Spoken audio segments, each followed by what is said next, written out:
Olá, eu sou Eduardo Wolff, editor do Estado da Arte. Nós estamos aqui para mais um Estado da Arte Entrevista e dessa vez eu tenho o prazer de receber nosso colaborador, professor da Universidade de Tulane, em Nova Orleans, nos Estados Unidos, Delber Avelar. Delber, muito bem-vindo, que bom ter você aqui com a gente no Brasil. Você já fez um périplo por aqui, né? Fiz um périplo já. Muito bom. Obrigado, Eduardo, pelo convite. Prazer estar aqui com vocês. Então, Delber, você... a gente estava conversando um pouquinho antes agora. Você lecionou recentemente, ministrou recentemente na sua universidade nos Estados Unidos, um curso na pós-graduação sobre literatura latino-americana. Sim. Né? Como é o perfil do aluno, qual é o perfil do aluno desse tipo de curso que você ministra por lá? Bom, na graduação é um perfil bastante básico de alunos que em geral são na graduação todos norte-americanos, que fizeram alguma especialização em língua e cultura espanhola e que estão começando a ler literatura para valer, no idioma original. Na pós-graduação é um perfil muito especializado. A pós-graduação nos Estados Unidos em literatura, eu acho que compete ou está acima de qualquer outro sistema universitário que eu conheça. Sim. E aí a gente tem uma mescla de, eu diria, no caso de Tulane, eu diria mais ou menos meio a meio, de alunos norte-americanos que fizeram toda a trajetória de especialização no sistema universitário americano e outra metade que vem do mundo ibero-americano, né, da América Latina ou da Espanha. Que procuram a universidade lá nos Estados Unidos. Que procuram a universidade lá, que fizeram em geral licenciatura e mestrado nos seus países de origem e vão fazer o doutorado com a gente. Esse é um perfil. Existe também o perfil do intelectual público ibero-americano, que já tem livros publicados, muitas vezes é poeta, ficcionista, e que se interessa, pelo motivo que seja, por fazer um doutorado. Existe esse perfil também, digamos, um aluno já um pouco mais velho, né? Não é aquele jovem que está saindo do mestrado aos 24, 25 anos, alguém que já publicou um par de livros e que quer construir uma especialização em literatura hispano-americana. Esse também procura. É um perfil conhecido. Muito se fala, especialmente para quem está fora dos Estados Unidos e agora por razões políticas, isso virou assunto talvez mais delicado, mas muito se fala sobre a mudança demográfica dos Estados Unidos, Sim. Sobretudo em algumas regiões. O Sul parece ser um lugar que sofre bastante esse processo, sofre no sentido quase grego da palavra, né? Passa por, né? Esse processo todo. Você percebe, é possível perceber no longo prazo uma avaliação das últimas décadas, um interesse maior, porque você já tem uma comunidade expressiva de origem hispano-americana nos Estados Unidos e buscando, portanto, esses estudos? Isso é perceptível? É bem perceptível. No caso dos estudos em língua espanhola, existe um outro componente que é o seguinte: o ensino da literatura hispano-americana nos Estados Unidos é um fenômeno muito recente. Os departamentos de espanhol e português, os departamentos de línguas românicas nos Estados Unidos, tradicionalmente, até os anos 50, 60, eles ensinavam basicamente literatura peninsular. Né? O ensino da literatura latino-americana nos Estados Unidos é um fenômeno que se remonta ao boom. O boom da literatura latino-americana que traz a literatura latino-americana como objeto de estudo, realmente. Né? E até hoje, em muitos departamentos, existe um descompasso entre o número de professores de literatura ibérica, mais alto, e o número de professores de literatura latino-americana. É comum que você tenha departamentos de 12 professores, em que 7 lecionam a literatura de um país, a Espanha, e 5 estejam encarregados de cobrir a literatura de 19 países. Isso é normal. Você mencionou o boom, justamente a minha pergunta para você, era o fato de que a impressão que nós temos é que a imagem da literatura latino-americana ficou marcada decisivamente a partir da década de 60, sobretudo 67, e a publicação dos 100 anos de solidão do Gabriel Garcia Marques, por isso que se convencionou chamar de boom da ficção latino-americana, da realismo mágico, realismo fantástico. As expressões são muito variadas, né?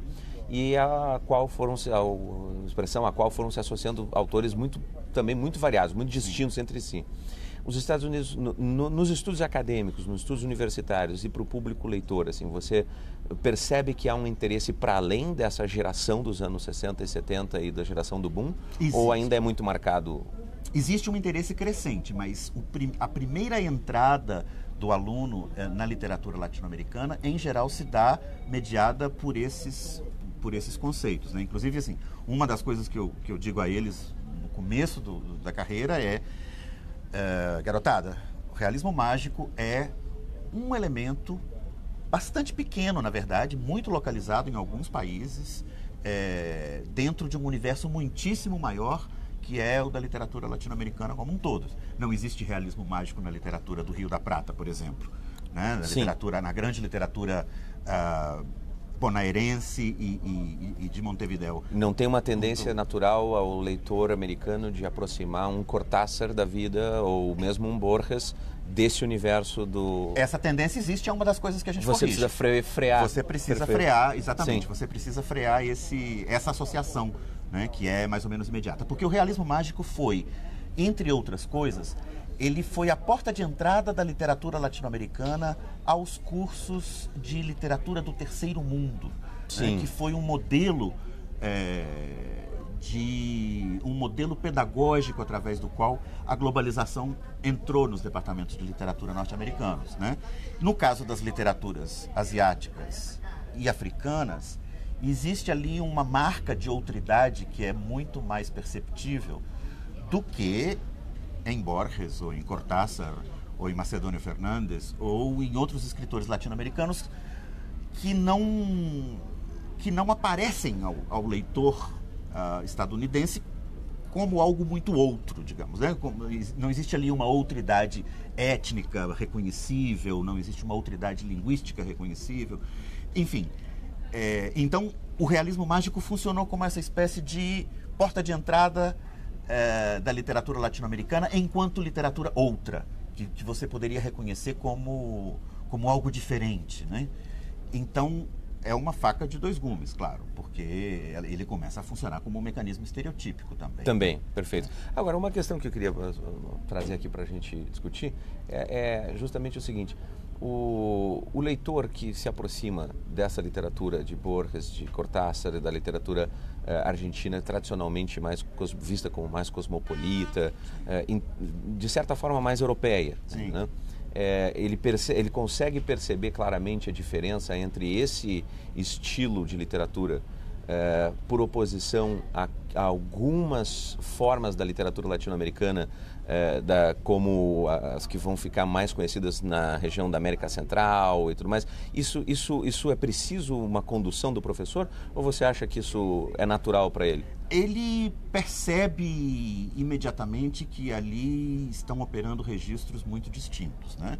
Mas a localização do que é esse registro, com qual tradição aqueles autores se relacionam, é um processo que a gente tem que construir, porque a tendência dele é pensar na literatura latino-americana como um pacote, como um todo, né? Claro, agora, você falou em tradição, esse é um ponto, a gente até tinha mencionado isso já em outra conversa nossa. O Borges tem um famoso ensaio, o escritor argentino e a tradição. Sim. Que, aliás, sempre que eu penso nesse ensaio, ele me remete muito ao ensaio do próprio Machado de Assis, na década... Exatamente, Instinto de Nacionalidade. E você tem dois grandes nomes das literaturas nacionais respectivas, né, argentina e brasileira, ensaios nos quais eles parecem reivindicar para si a possibilidade de se apropriar do patrimônio literário e cultural do universal, mesmo estando num lugar muito marcado por suas especificidades. Na periferia, para usar uma expressão mais da sociologia da literatura, né, na periferia desse sistema literário internacional, Machado, na década de 70, escrevendo isso, e Borges, nos anos 30, salvo engano da minha parte, se reivindicam, né, partícipes, né, dessa grande concertação da literatura universal. Eu posso escrever sobre isso. Assim, né? No entanto, a marcação dos elementos mais estereotípicos, como você diz, parece ser aquilo que primeiro aflora para quem percebe de fora, para quem vai ler um Machado de Assis ou para quem vai ler o Borges de fora. Assim. Do ponto de vista de quem está lecionando agora, você como professor, o professor brasileiro, né, e a tradição lá, como é que você consegue transmitir uma tradição que não é uma tradição canônica? E como é que, sobretudo, a minha pergunta é, sobretudo, como é que o interesse desse aluno pela relação desses autores que você está apresentando para eles com a tradição canônica a qual ele está acostumado a lidar, que eu suponho seja, como é para nós, a europeia mais a local, como é que funciona você colocar nessa perspectiva das tradições? No caso do Borges é um dado muito curioso, porque não apenas ele reivindica a possibilidade de se apropriar do patrimônio da cultura universal, como ele vai além, né? Ele diz que o fato de estar numa cultura periférica é o que lhe possibilita uma liberdade maior. O torna mais livre para fazer isso. Torna mais livre ainda. Exatamente. A liberdade de um argentino, ou de um brasileiro, ou de um guatemalteco, para lidar com o patrimônio da cultura universal, é maior do que a liberdade que teria um alemão para se apropriar da cultura francesa. Perfeito. Né? Essa postura, digamos, agnóstica, que é bem própria do Borges, ela está inserida também em um contexto argentino muito específico. Você tem toda a razão. Esse ensaio foi publicado no livro Discussión, que é um livro de 1932. Mas ele foi publicado na segunda edição do Discussión, que é uma edição de 1956. Na verdade, o ensaio é de 1951. Qual é a extraordinária operação que faz o Borges nesse ensaio? Ele publica, é uma palestra originalmente, ele escreve esse ensaio em 1951 e publica esse ensaio na segunda edição de um livro de 1932. É uma operação tipicamente borgiana, porque... Reordenando o passado. Reordena o passado. Qual é a especificidade tão interessante dessa operação que ele faz com esse texto em particular? Em 1932, quando sai Discussión, Borges estava escrevendo prólogos para Jauretche, que é um teórico do nacionalismo argentino. Borges estava muito próximo de autores que seriam, depois, autores canonizados pelo peronismo, que é, obviamente, o grande inimigo de Borges a partir dos anos 40. Perfeito. Ou seja, ele está retrospectivamente se colocando em um lugar no qual ele não estava quando o livro no qual ele inseriu... 32. Exatamente. O livro no qual ele inseriu o artigo é um livro que se publica num momento em que ele está muito próximo do nacionalismo cultural argentino. O que separa Borges do nacionalismo cultural argentino é o peronismo. E os ensaios do Borges, que foram publicados apenas muito tardiamente, agora acho que nos anos 2000, Sim. os primeiros anos lá 20. dos anos 20, são de um nacionalismo de deixar um Oswald de Andrade, assim, Exato. Mário de Andrade, assim, pesquisador da... O que a gente chama na tradição hispano-americana de criogismo, né? Exato. Assim, o criojo é aquele americano de ascendência europeia, mas que está profundamente associado ao seu lugar, né? Enfim, é o que nós no Brasil chamaríamos de regionalismo, com algumas diferenças. O criogismo é essa operação identitária, né? Então ali o Borges faz desses 3 livros, né? Que são Inquisições, O Idioma dos Argentinos e O Tamanho da Minha Esperança. Esses 3 livros que ele renega depois, né? Esses livros são póstumos, eles são publicados depois da morte do Borges, eles são republicados depois da morte do Borges, né? As edições originais dos anos 20 nunca foram reimpressas.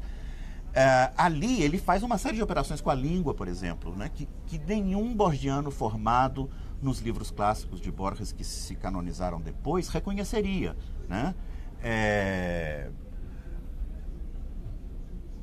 Transformações ortográficas, uma utilização de um dialeto meio caipira, aquele tipo de operação que o Borges faz ali é um tipo de operação que ele renegaria completamente depois. Né? Mas isso é um processo de cisão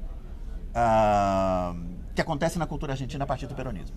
Né? O peronismo reordena o passado também, e Borges, como um inimigo visceral do peronismo, reordena o seu próprio passado à luz desse antagonismo que é posterior. Né? Agora, nós mencionamos aqui Machado de Assis, aproveito para muito pontualmente te fazer essa questão. Como é para o leitor americano e para os seus alunos, especificamente no ambiente acadêmico americano, situar o Brasil e a literatura brasileira nesse quadro? Você trabalha com esses autores também? Trabalho. E como eles entram para o leitor americano? O caso da literatura brasileira nos Estados Unidos é um caso muito particular, porque é um universo muito menor, né? Então, o ensino da literatura hispano-americana ele está muito informado pelo requisito que quase todas as universidades norte-americanas têm, de que todo mundo tem que fazer pelo menos 3 semestres de língua estrangeira. Todo mundo. de qualquer formação. Então isso vai gerando uma massa crítica que alimenta os cursos mais avançados de literatura. A turma estuda espanhol e resolve estudar cultura e acaba seguindo a carreira para estudar literatura. No caso, então, eu diria que por volta de 75% dos alunos norte-americanos que têm que optar por uma língua estrangeira optam pelo espanhol. O português é um universo muitíssimo menor, o que, paradoxalmente, facilita as coisas. Porque a turma que procura o português é uma turma que tem alguma história com a língua ou tem algum interesse muito particular que já foi construído a priori. Enfim, não é uma turma que você tenha que trabalhar questões básicas desde o começo, né? Então, quando a turma de literatura brasileira, quando chega no estágio de fazer os cursos avançados de literatura, essa turma, enfim, está discutindo o processo político brasileiro, fala português impecável, que muitas vezes não é o caso dos alunos de espanhol. Enfim, existe um contexto ali que torna essa operação mais simples, no caso da literatura brasileira. Agora, o espanto com Machado é inevitável. Machado é uma figura que aparece nos Estados Unidos, assim, pontualmente, para quem está vendo de fora. Você tem momentos como o Woody Allen nos anos 90 dizendo que estava lendo Machado de Assis, tinha ficado encantado, exatamente. Bom, Helen Caldwell lá nos anos 50 escreve um ensaio notável, né, o Otelo Brasileiro, né, de Machado de Assis. Mas você tem nos anos 90 essas menções pop, assim, Susan Sontag um pouco antes, Woody Allen depois, Harold Bloom inclui no cânone, e recentemente saiu um volume muito bem trabalhado, né, dos contos do Machado, que também tem atraído o interesse dos leitores e apresenta Machado como um homem que pertence à tradição europeia, que é uma mistura de Luciano de Samosata com Stern, etc, etc. O leitor americano, portanto, eu estou supondo, não tem muita facilidade para situá-lo como brasileiro ou em contraste com os demais latino-americanos, ou não funciona nesse mesmo esquadro. Não funciona nesse mesmo quadro e está muito presente ali, eu acho, a estupefação com o caráter, digamos, intempestivo do Machado em relação ao seu tempo, né? Isso aparece claramente, porque quem vem do estudo da literatura europeia está pensando ali em Galdós, está pensando em Eça de Queiroz, enfim, em autores que, por mais excelentes que sejam, não estão questionando determinados mecanismos próprios da literatura realista, né? O narrador que você tem em Eça de Queiroz, o narrador que você tem em Galdós, mesmo o narrador que você encontra em Flaubert, ele não é um narrador que esteja, enfim, questionando a veracidade do que é dito, a possibilidade do que é dito. Tudo isso, todas essas operações que o Machado realiza para desestabilizar a voz narrativa não estão presentes na literatura do seu tempo, né? Então é um espanto. O Machado parece criar uma coisa semelhante ao que você descrevia de Borges, mas na sua ficção, não na ensaística.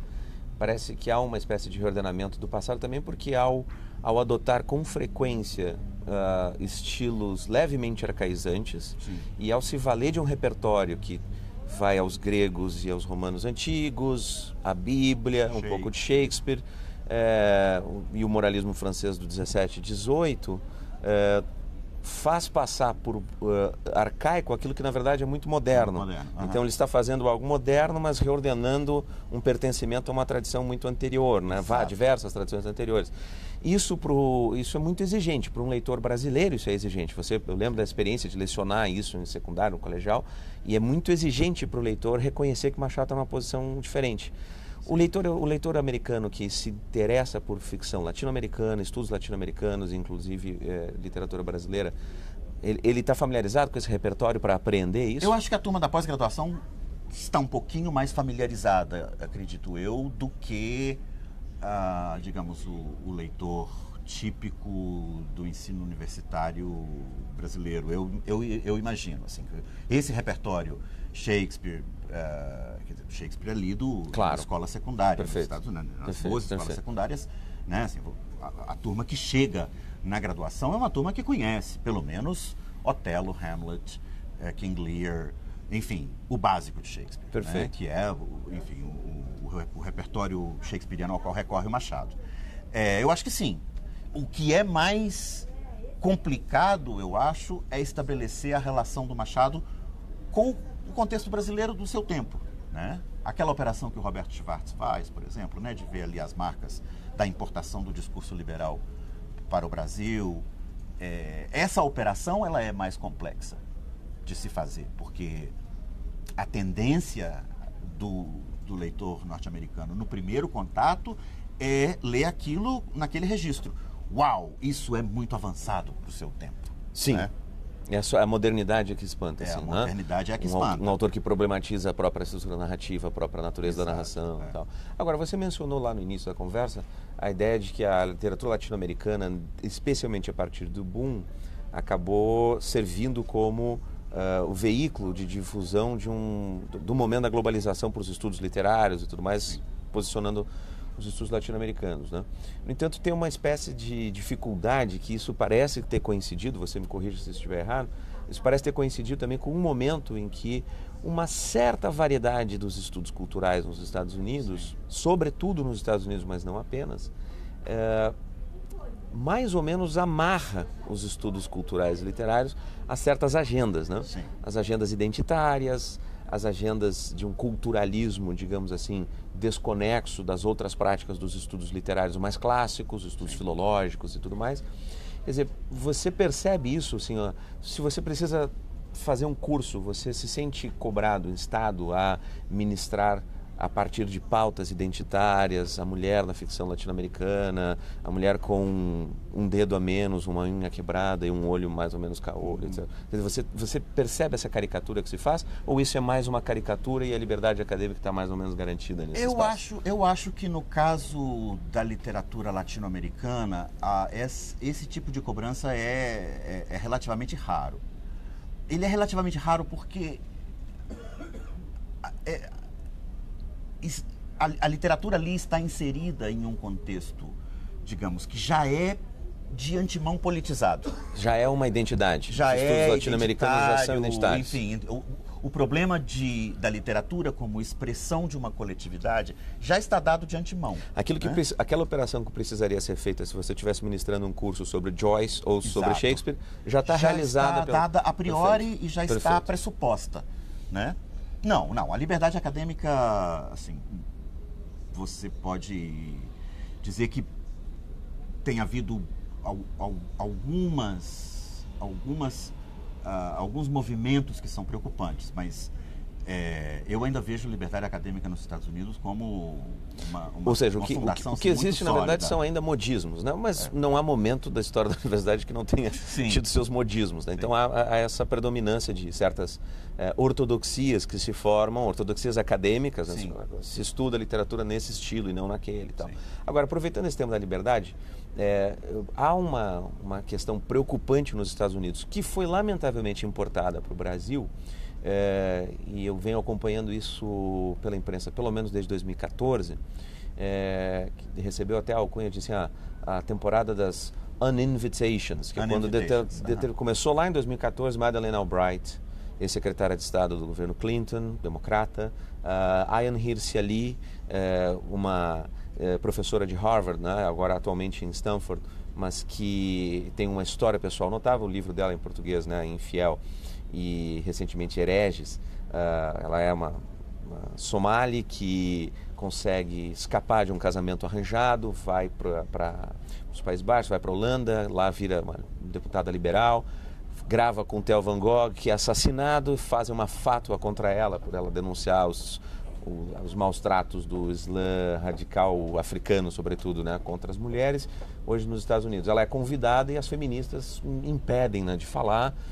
As universidades, por pressão desses grupos, passam a desconvidar certas figuras, às vezes muito polêmicas, às vezes para nós nada polêmicas, mas porque não quadra bem com uma determinada agenda. E isso gerou uma discussão nos últimos 2 anos sobre a falta de liberdade acadêmica nesse sentido. A liberdade de expressão nos campi, nos espaços da universidade, seria onde ela menos estaria florescendo ou menos estaria protegida. Você percebe isso? Sim, é uma história, enfim, complexa, que tem muitos vetores. Eu acho que nós ainda precisamos de uma história das chamadas guerras culturais. Eu estou escrevendo sobre isso. Você está escrevendo então... sobre isso. Bom, vamos aguardar o seu livro.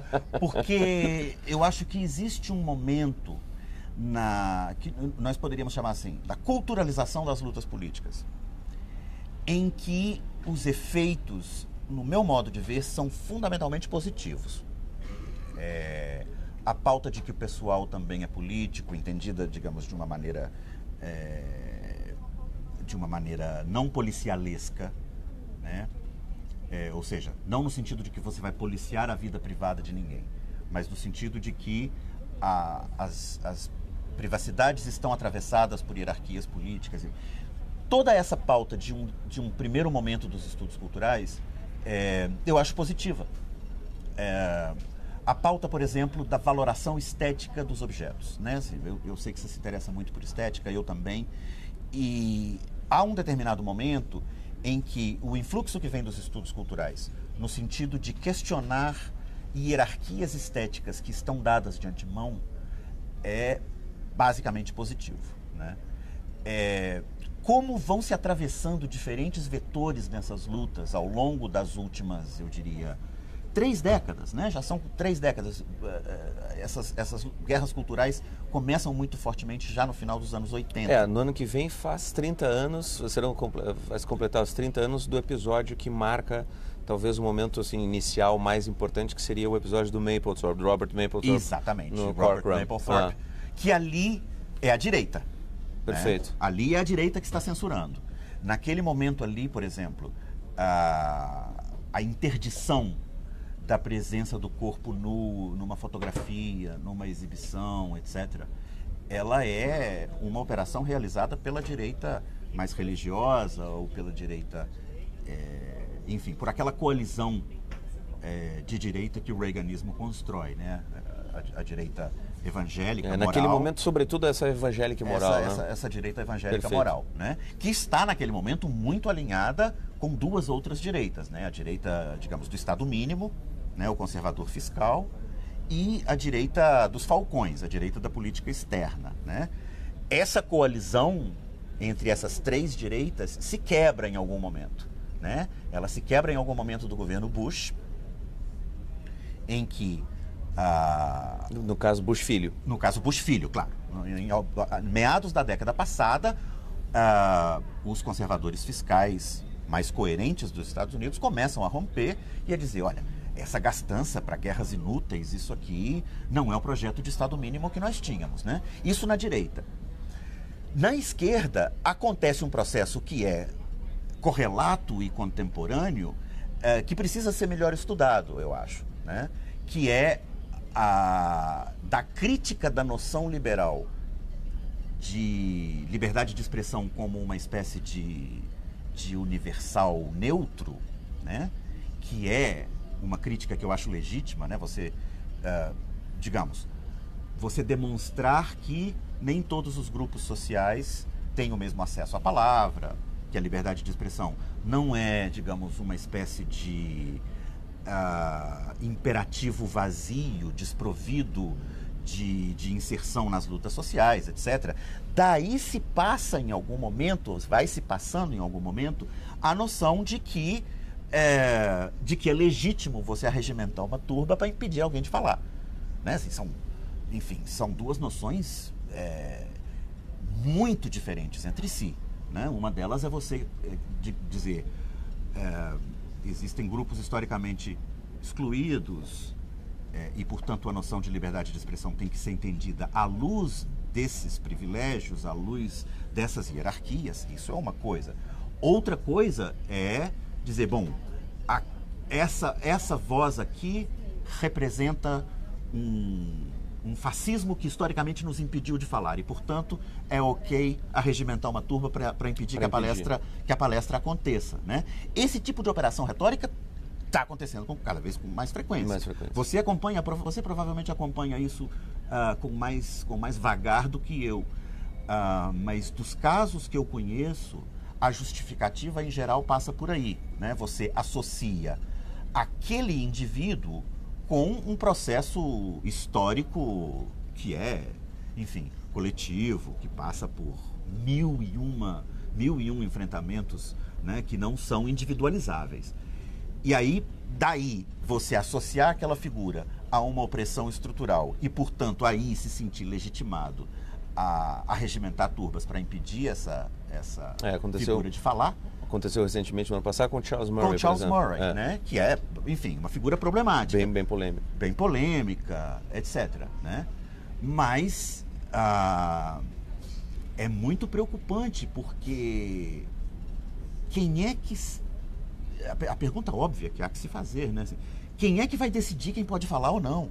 Mas isso parece que vem num quadro maior de degradação assim, do espaço universitário, né? Porque ao mesmo tempo que você tem essa temporada de caça à liberdade de expressão em nome de ideais supostamente muito generosos, humanitários e progressistas, você também tem outros fenômenos como aqueles que ficaram conhecidos com o nome de trigger warnings. Sim.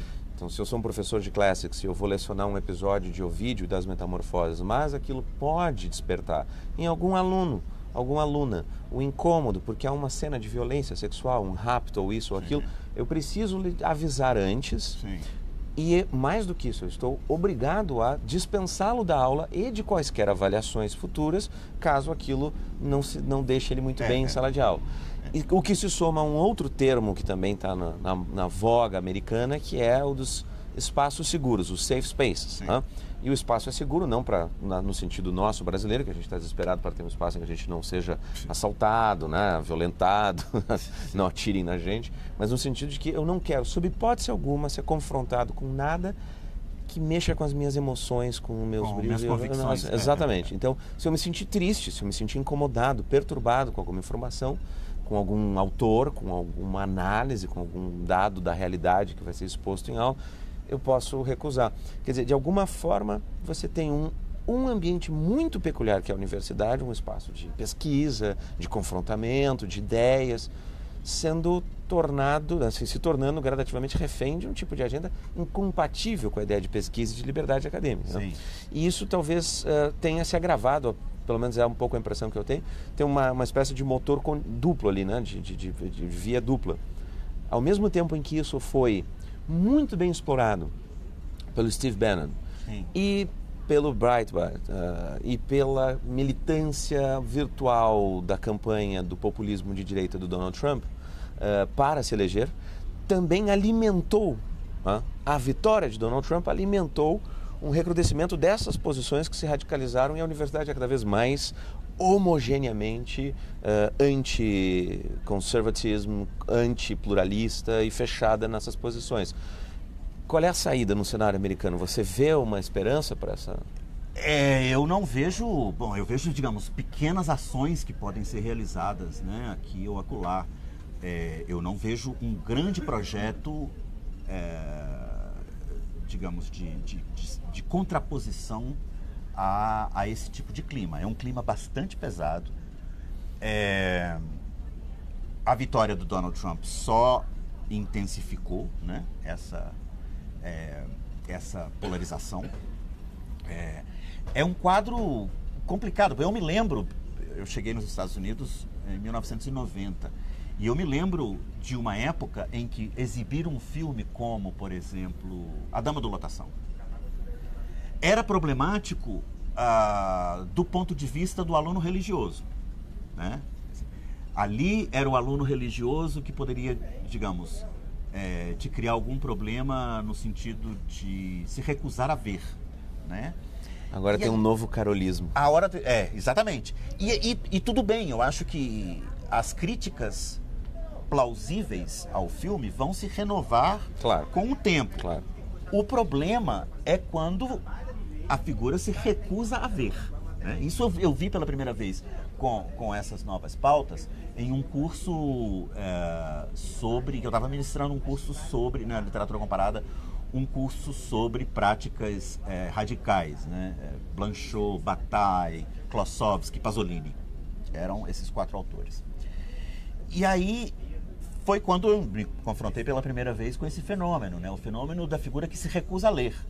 Quer dizer, não é que leu e se ofendeu, não é que leu e passou mal, não é que leu e sentiu ódio. Não. se recusa a ler porque acredita que já sabe o que está lá dentro, né? Esse caso, por exemplo, do Charles Murray é curioso porque, como você contava, né? Aplicaram um questionário cego a uma série de professores e alunos com trechos da palestra do Charles Murray, né? E pediram para que eles identificassem aquilo como extrema-direita, centro-direita, centro, centro-esquerda ou extrema-esquerda. E grande parte dos entrevistados identificou boa parte do conteúdo daquela palestra como centro-esquerda, né? E caíram de 4 no momento que descobriram que era o Charles Murray, né? E no dia da palestra impediram-no de falar. No dia da palestra o impediram de falar. Então, essa dinâmica do aluno e mesmo do professor, né?